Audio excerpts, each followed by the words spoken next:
Coming up on this Friday edition of Daybreak, the acting chair of Korea's main opposition party fails to persuade her fellow party members and relatives of the Sewol-ho ferry victims to accept a bipartisan deal on a bill to investigate the sinking. In a rare visit to the Capital Defense Command, President Park Geun-hye emphasizes the need for the military and the government to prepare for any type of security threat or natural disaster.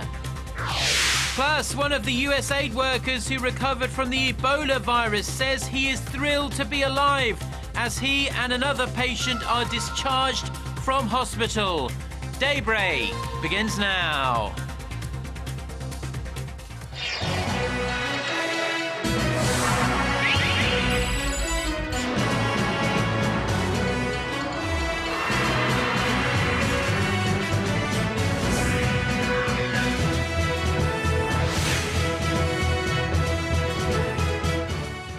Hello and thanks for joining us. To our viewers around the world, it's 6 a.m. on Friday, August 22nd here in Seoul. I'm Mark Broom and you are tuned in to Daybreak. Our top story this morning, the political standoff over a bill to launch a parliamentary probe into April's ferry disaster rumbles on, with the ruling party and the families of the victims refusing to budge an inch.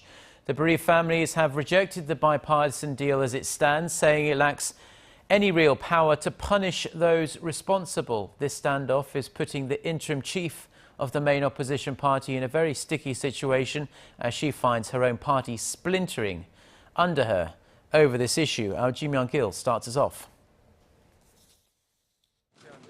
The acting chair, Park Young-sun of the main opposition New Politics Alliance for Democracy, failed to persuade fellow party members and relatives of the Sewol-ho ferry victims to accept the compromised ferry bill that was produced with the ruling Saenuri Party. The interim chief has not been able to win the backing of her own party, and some lawmakers have even distanced themselves after news broke that the families were dissatisfied with the agreement.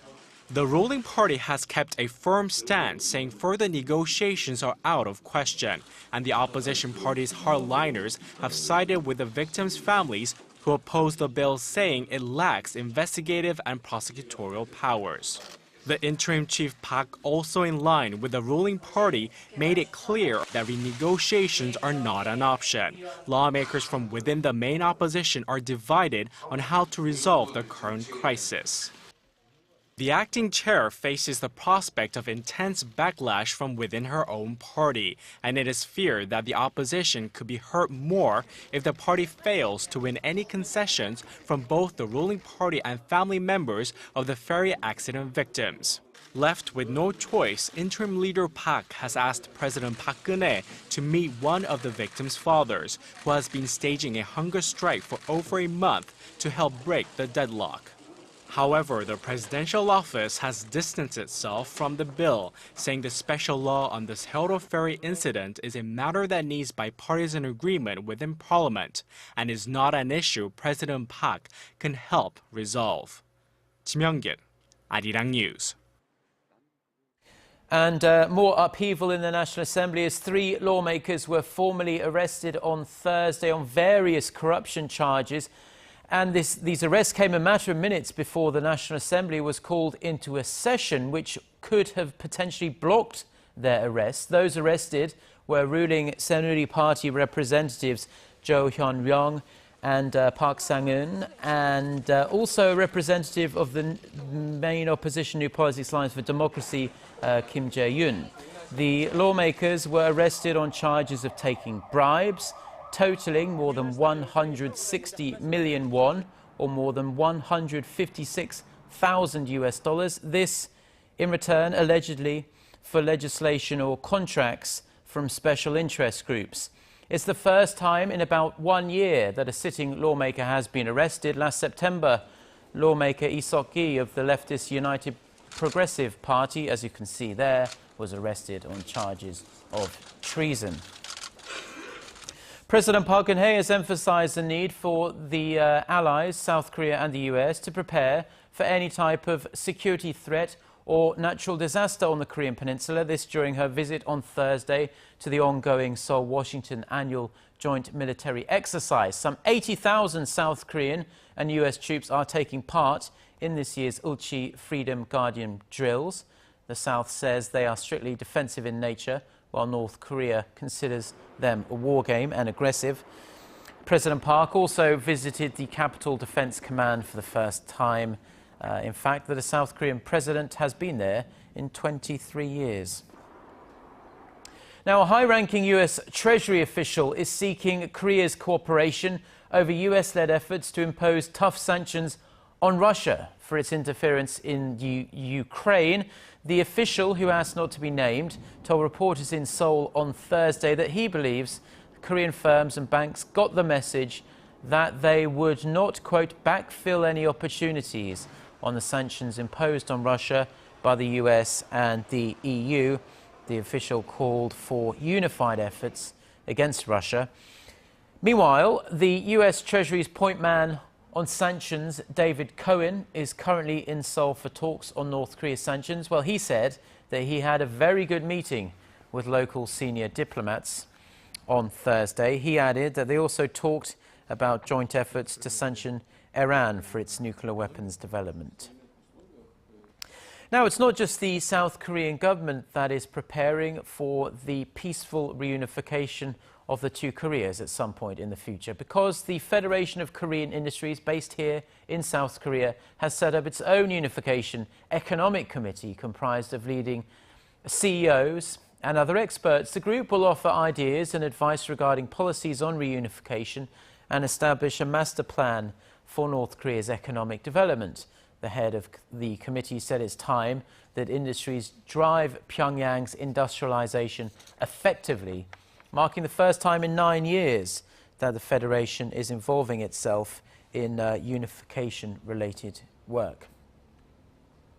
Now, since the opening of their diplomatic ties 22 years ago now, China has become Korea's biggest trading partner, while Korea stands as China's fourth largest. But a recent drop in Korea's exports to China is flashing a kind of red light, really, in the bilateral trade relationship between the two countries. Hwang Jie tells us more about the challenges and also the future direction of this very important economic partnership. In a little over 2 decades, Korea and China saw their trade volume increase 35-fold to over $220 billion US. Now, China is Korea's biggest trading partner in terms of imports and exports, exceeding the United States and Japan and taking up more than a quarter of Korea's total exports. Korea is also China's fourth largest trading partner. But a recent slump in Korea's shipments to China that plunged 7% in July, marking the third straight month of decline, point to some challenges ahead.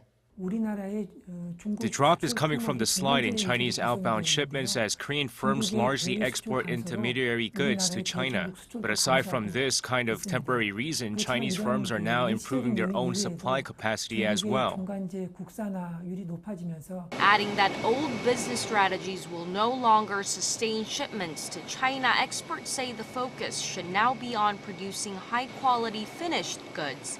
The Korean government is also joining efforts to sustain trade flows that make up half of the nation's output.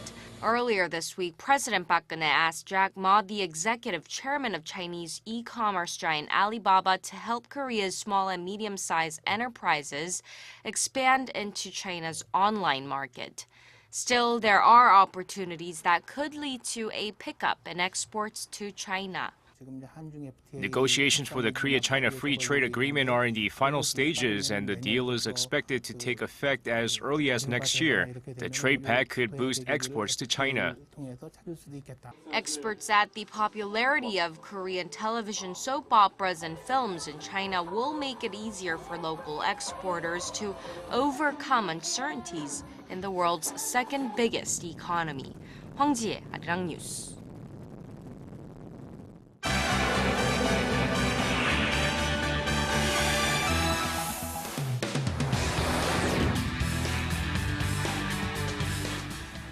Now it's time for a look through the international headlines we're following on this Friday morning. For that, we turn to our Eunice Kim, who is standing by at the news centre.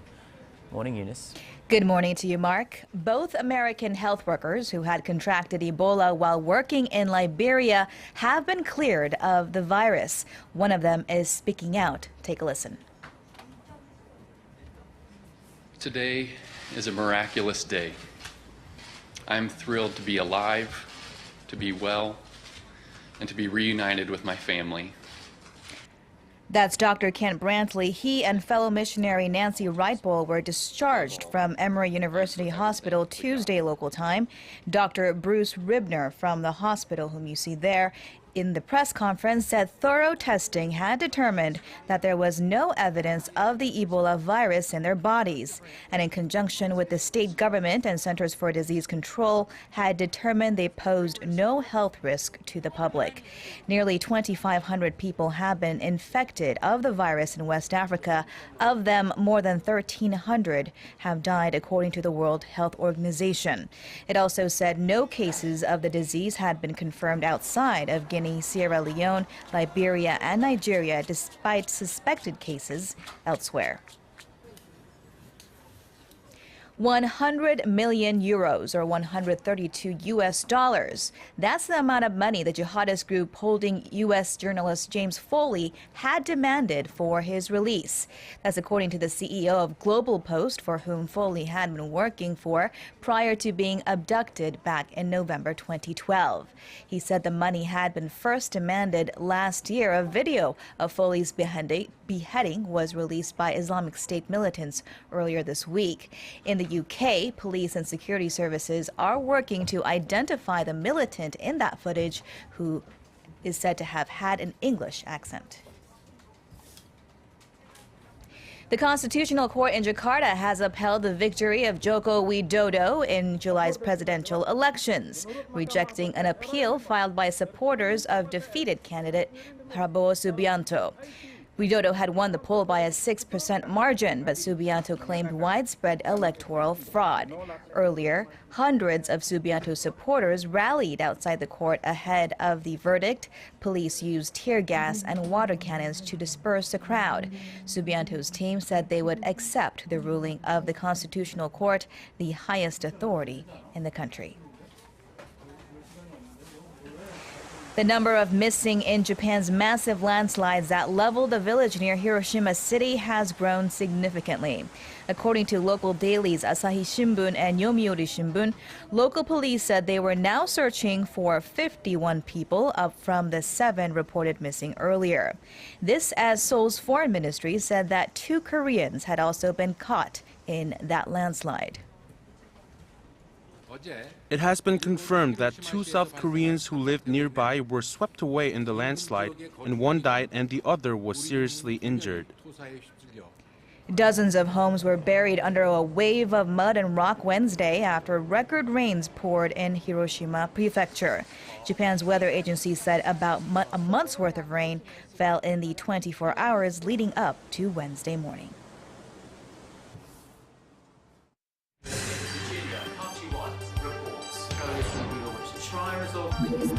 We start before the sun rises to bring you the latest stories out of Korea. We also lead the way with important global coverage. Stay on the pulse of what is happening with Daybreak.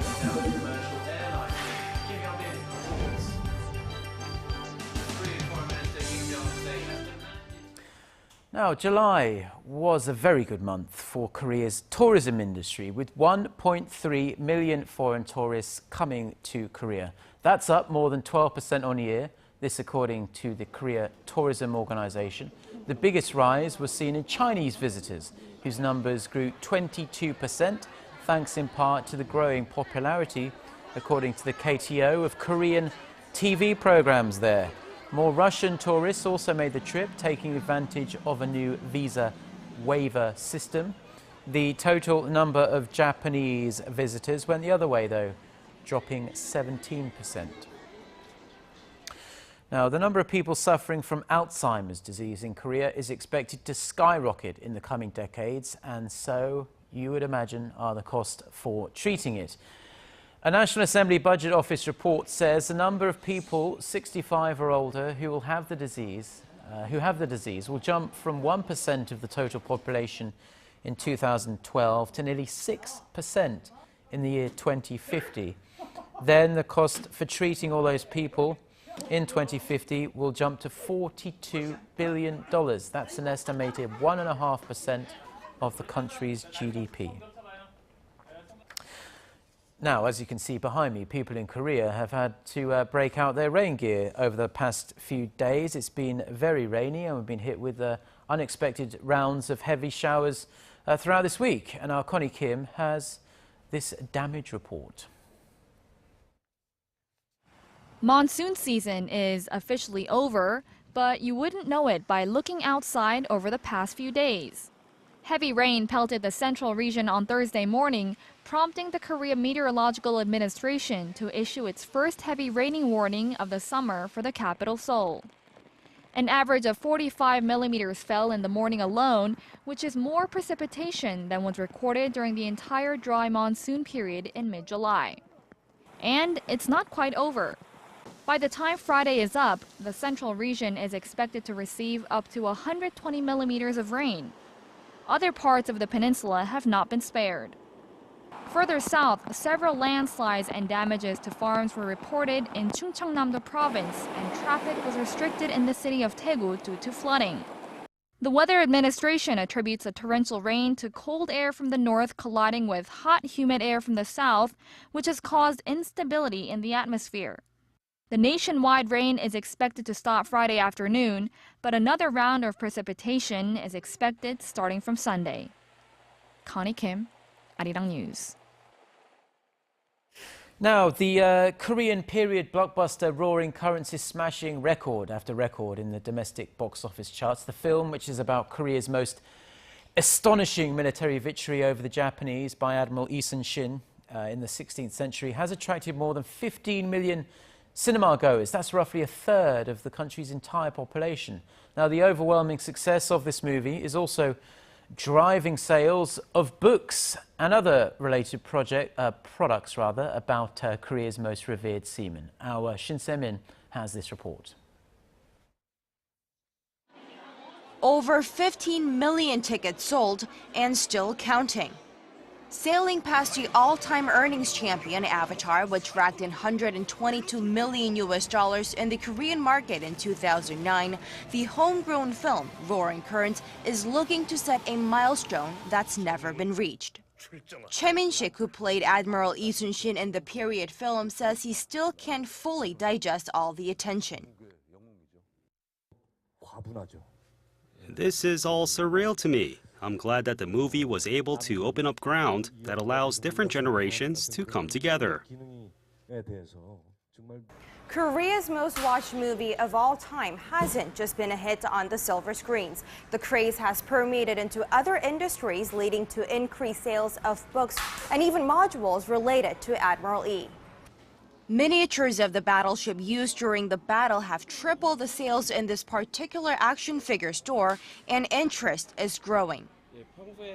Watching the film has broadened my view, and these replica figures and even unknown books on Admiral E now catch my attention.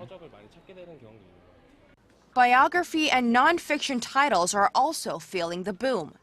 More readers are looking for books on Korea's most famous admiral, and according to Kobo Bookstore, the number of books sold have surged sixfold compared to the same period last year.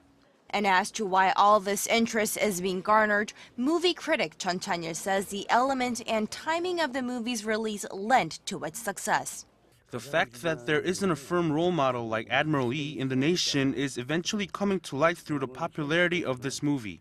It means that many people are wanting to rest and lean on such leadership that's shown by the character. Shin Se-min, Arirang News.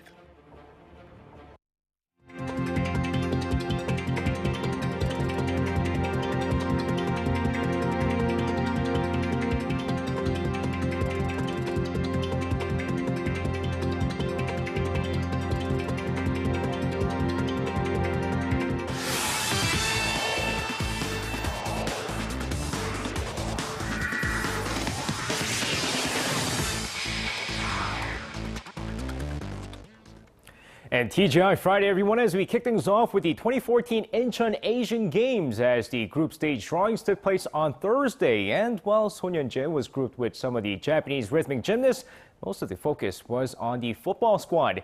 Now, first off, over on the men's side, they were drawing with Malaysia, Saudi Arabia, and Laos, with Saudi Arabia being the toughest opponents for the Taeguk Warriors.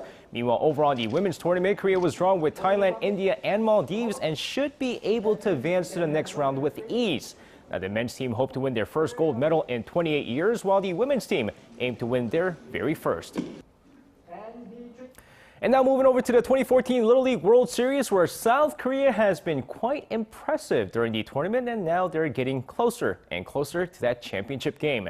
Now facing off against their big rivals, Japan, they get an early 2-0 lead thanks to Choi Hae-chan's 2-run home run before Hwang Jae-young hits another home run in this tournament to help the South Korean team beat Japan 4-2. With the win, they'll face off against the winner of Japan and Mexico in the next round, followed by the championship game if they win that game as well. And now, speaking of young talents, 18-year-old Jung Hyun, who's been doing a great job over on the junior tournaments, is currently competing in the U.S. Open. And now he's won his first U.S. Open match and is causing quite a stir here in the nation. Now, facing off against Argentina's Agustin Velotti, Jung Hyun plays a close first set, winning it 7-6-4. Now, during the second set, he looks a lot more comfortable as he cruises through with a 6-2 win and a straight set victory, getting his first U.S. Open victory. And while it's unlikely that he'll go far in the tournament, the 250th ranked South Korean continues his growth in the sport. And now finishing things off with some Thursday night KBO action. We had two more games rain out last night as the Kia Tigers and the LG Twins got rained down, as well as the SK Wyverns and the Hanwha Eagles. But the Samsung Lions cruised past the Tucson Bears 5-1. Meanwhile, let's take a look at the NC Dinos take on the Nexen Heroes. And of course, going into the game here, Yoo Han-jun here with a sac fly to center field. Seok Chang scores, and it's 1-0 Nexen. Stays that well until the 6th inning. Kim Min-sung at bat, and there it goes to deep left. Gone, and the Nexen Heroes take the lead 2-0. But the bottom of the inning, Lee Jong-woo 2-run double to right, and we're tied 2-2 before Ji Seok-kun singles home Lee Jong-wook, and NC takes the lead 3-2. But the 7th inning, Woo Do-ram flies out to left. That's the sac fly, and we're tied again 3-3. But check this out, bottom of the inning, Eric Thames, and there it goes. This one is gone, and that's the game winner as the NC Dinos win this one 5-3. And that's going to wrap it up for me. This has been SJ. Have a great rest of the day, and see you guys again for your sports needs.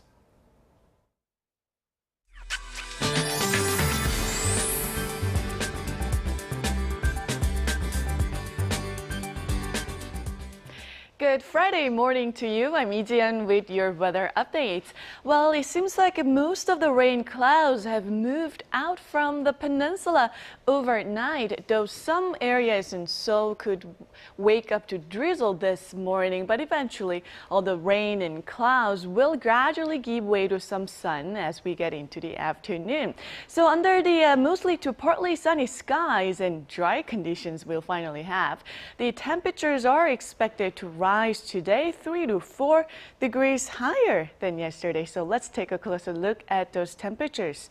The afternoon high in the capital will make it to 28, which is about 4 degrees higher than yesterday, while Daegu will rise to 30 and Gwangju and Busan will climb to 29 this afternoon. And for other regions, it looks like Jeju Island will get up to 27, Daejeon will top out at 29, and Dokdo and Myeong Keungang will see high of 23 and 19 respectively. And thankfully, skies will stay mostly to partly sunny through the weekend, and temperatures will be rising to near 30 degrees Celsius. So if you have any plans to be outdoors this weekend, weather should dip. Well, that's all for Korea, and here's international weather for viewers around the world.